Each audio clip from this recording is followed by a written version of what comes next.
নমস্কার, এখন আপনারা দেখছেন জ্যোতির রান্নাঘর। এখানে দেখুন আমি একটা বড় সাইজের বেগুনকে ঠিক এইরকম বড় বড় করে কেটে নিয়েছি একটা মাঝারি সাইজের আলু, সেটাও মোটা মোটা করে কেটে নিয়েছি।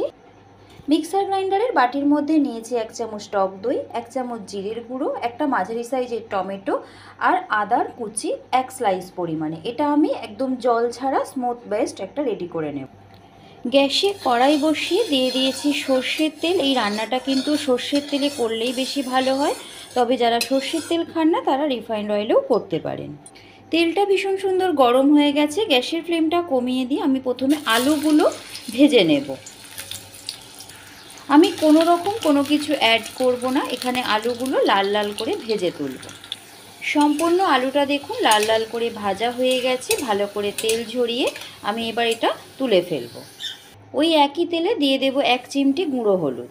হলুদটা দেওয়ার পর বেগুনগুলো এতে দিয়ে দেব। হলুদ দিয়ে বেগুনটা ভাজলে কালারটা ভীষণ সুন্দর আসবে।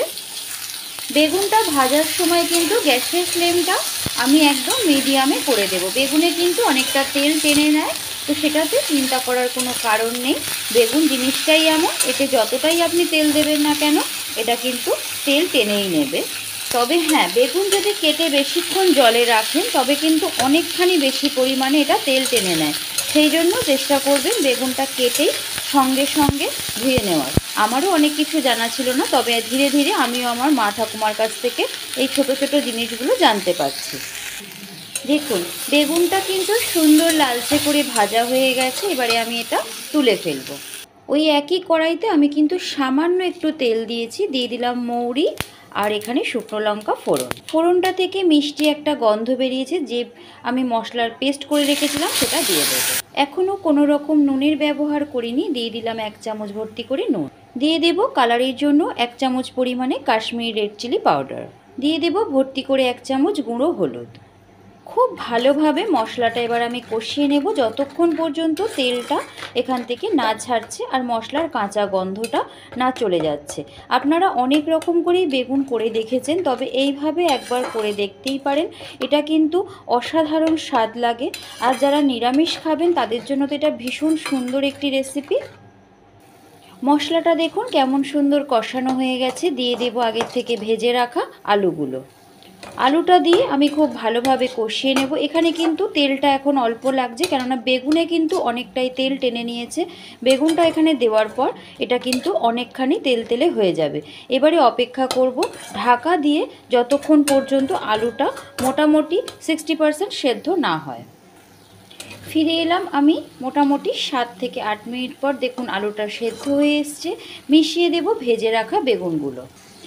ভেজে রাখা সম্পূর্ণ বেগুনগুলো মিশিয়ে এবারে আমি আলুর সাথে মোটামুটি 7 থেকে 8 মিনিট মিডিয়াম ফ্লেমে রেখে কষিয়ে নেব, কেননা আলুটাও সেদ্ধ হয়ে গেছে, বেগুনটাও ভাজতে ভাজতে সেদ্ধ হয়েই গেছে। বেগুনটা দেখুন এর সাথে কষিয়ে নিয়েছি, কেমন সুন্দর মিষ্টি একটা গন্ধ বেরিয়েছে। এই সময় রোজকার মতন মিশিয়ে দেব গরম জল।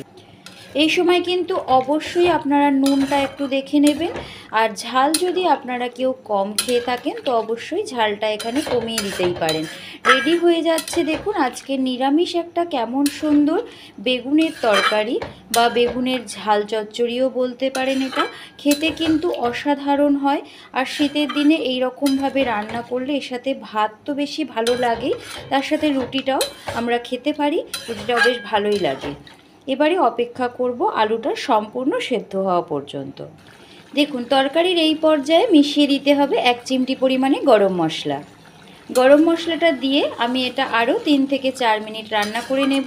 দেখেই বুঝতে পারছেন এটা কত সুন্দর খেতে হবে। এর কালারটাও যেমন সুন্দর এসছে, তেমনি কিন্তু এটা খেতেও সেই রকমই স্বাদ হয়। দেখুন সম্পূর্ণ তরকারিটি রান্না হয়ে গেছে। কেমন সুন্দর দেখতে হয়েছে, এটা খেতেও কিন্তু ততটাই সুস্বাদু হয়ে থাকে। এতক্ষণ ধরে জ্যোতির রান্নাঘরের সাথে জুড়ে থাকার জন্য আপনাদের সকলকে অসংখ্য ধন্যবাদ। সকলেই আপনারা ভালো থাকুন এবং সুস্থ থাকুন।